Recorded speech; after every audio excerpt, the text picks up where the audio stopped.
नमस्कार दोस्तों, दी सत्याश पर एक बार फिर से आप सभी का स्वागत है। किसान आंदोलन से जुड़ी हुई खबरें आपको मिल रही होंगी। हम भी लगातार प्रयास कर रहे हैं कि आपको किसान आंदोलन से जुड़े नए नए तथ्य, रोचक तथ्य परोसें, जिससे आपका भी ज्ञान संवर्धन हो। इसी सिलसिले में भारत में किसान आंदोलन के इतिहास को खंगाल रहा था तो एक नाम सामने आया। नाम था स्वामी सहजानंद सरस्वती। नाम देखकर लगा कि ये किसी सन्यासी का नाम है। फिर जब डिटेल पढ़ी तो पता चला कि ये किसान नेता थे। तो चक्कर समझ में नहीं आया कि आखिर ये किसान नेता हैं या सन्यासी। पूरी बात पढ़ी तब जाकर सारी बातें क्लियर हुई। लेकिन हमें ऐसा लगता है कि किसान आंदोलन के बीच में आपको भारत के किसान आंदोलनों के जनक यानी स्वामी सहजानंद सरस्वती के बारे में जानना चाहिए। यानी वो व्यक्ति जिसने भारत में किसान आंदोलनों को पहली बार खड़ा किया, भारत में किसानों को पहली बार संगठित किया, भारत में किसानों के लिए अलग समितियां या संगठन बनाने का काम पहली दफा किया। यानी स्वामी सहजानंद सरस्वती के बारे में अगर जानना है तो पूरा वीडियो देखिएगा, जिससे सारी बातें आपको आसानी से समझ में आएंगी। स्वामी सहजानंद सरस्वती का जन्म 1889 में यूपी के गाजीपुर में हुआ था।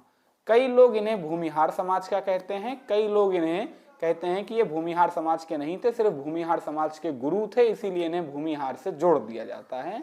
मतभेद इसमें हैं। तो हम चलते हैं थोड़ा आगे। सहजानंद सरस्वती की जन्म के कुछ ही समय के बाद इनकी माता का देहांत हो गया था, इसीलिए इनकी माँ का नाम आपको खोजने पर, रिसर्च करने पर नहीं मिलेगा। सहजानंद सरस्वती धीरे धीरे अपनी पढ़ाई कर रहे थे, बड़े हो रहे थे और अंग्रेजों के अत्याचार और समाज में फैली खामियों को लगातार देख और टटोल दोनों रहे थे। इसी समय 1904-05 के आसपास इन्होंने कक्षा 6 की पढ़ाई की और उत्तर प्रदेश में तीसरे नंबर की रैंक हासिल कर छात्रवृत्ति हासिल की। ये पहली दफा था जब सहजानंद सरस्वती को पूरे प्रदेश स्तर पर जाना गया। इसके बाद सहजानंद सरस्वती ने गांव के किसानों की ओर रुख किया। उनकी हालत देखते थे। किसान फसल उगाता था, बेच जमींदार लेता था। किसान साल भर मेहनत करता था और मेहनत का गाढ़ा फल जमींदार, साहूकार, ओझा टोना ऐसी जगहों पर बंट जाते थे। उनका मन व्यथित हुआ।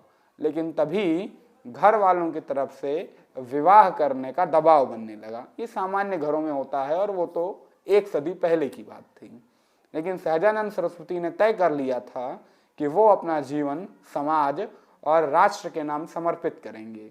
इसीलिए 1906 में उन्होंने घर छोड़ दिया और काशी चले आए। काशी में शंकराचार्य की पीठ से दंडी स्वामी बन गए और धीरे धीरे संन्यास की तरफ अपना पूरा जीवन मोड़ दिया।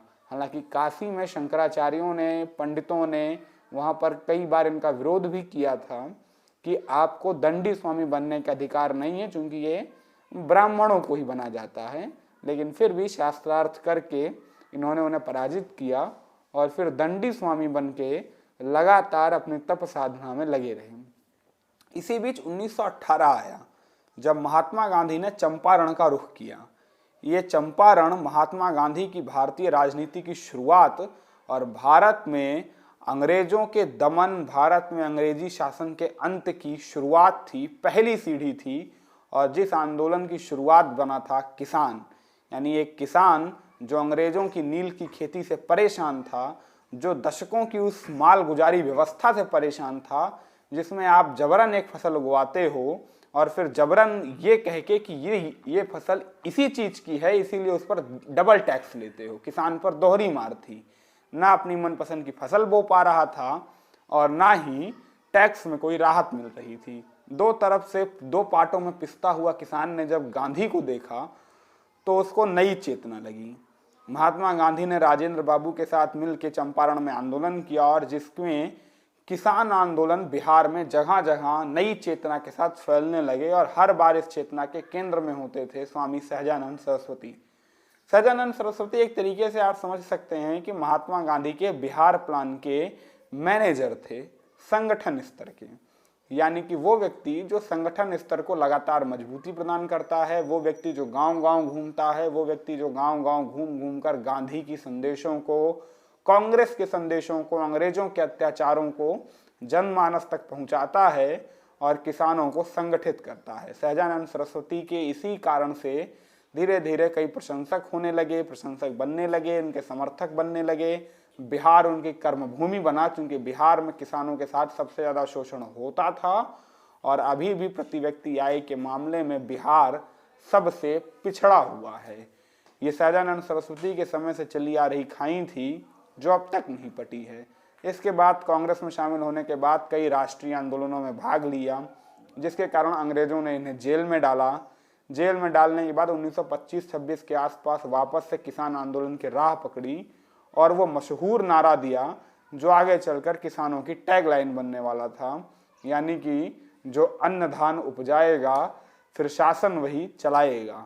मतलब वो व्यक्ति जो खेती कर रहा है, जो देश का पेट भर रहा है, शासन में उसकी महत्ता, उसकी पहुंच आवश्यक है। अगर किसान का बेटा इस देश में नेता नहीं बनेगा, अगर किसान इस देश की सत्ता तक अपने सवाल नहीं पहुंचाएगा तो राष्ट्र नहीं चल सकता है।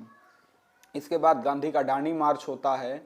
दांडी मार्च में भी शामिल होते हैं, जिसके कारण पुनः जेल भेजा जाता है। जेल से पुनः छोड़े जाते हैं जमानत पर, जैसे सभी नेताओं को छोड़ते थे अंग्रेज।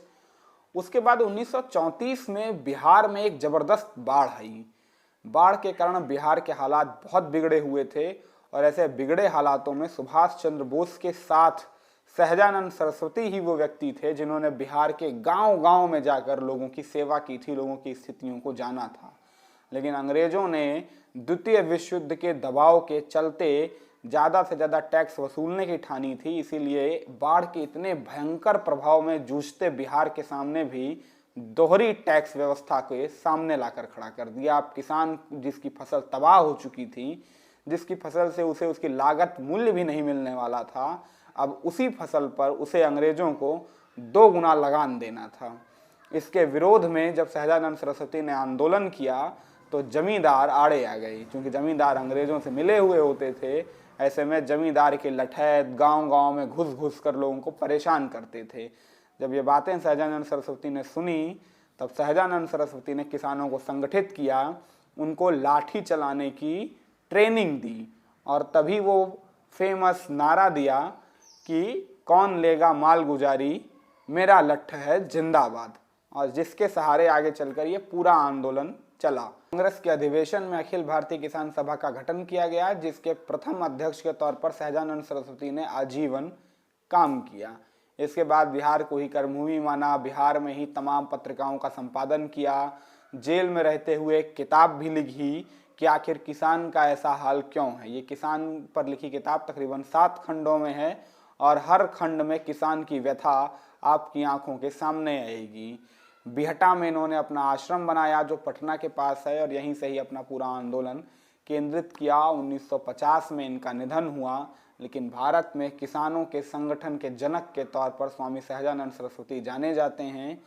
जिस समय ये थे उस समय इनकी इतनी महत्व नहीं दी गई, इतना इनका श्रमिक नहीं समझा गया, लेकिन फिर भी इनके मरने के पश्चात एक विदेशी शोधकर्ता ने इन पर तमाम शोध किए, इनके तमाम कागजात को अमेरिका लेके गए, वहाँ पर पब्लिश कराया गया, जिसके चलते स्वामी सहजानंद सरस्वती सबके सामने नए कलेवर के साथ आए।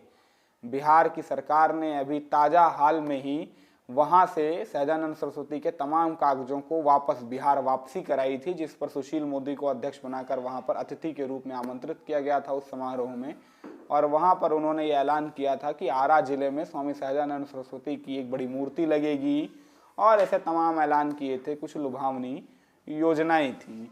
बाद में भारत सरकार ने इन पर डाक टिकट भी जारी किया और भारत में किसान आंदोलन के पितामह के तौर पर स्वामी सहजानंद सरस्वती स्थापित हुए। उम्मीद करता हूँ ये दिलचस्प वीडियो आपको अच्छा लगा होगा। ऐसे नए और इंटरेस्टिंग वीडियोस के लिए चैनल को सब्सक्राइब कर लीजिए।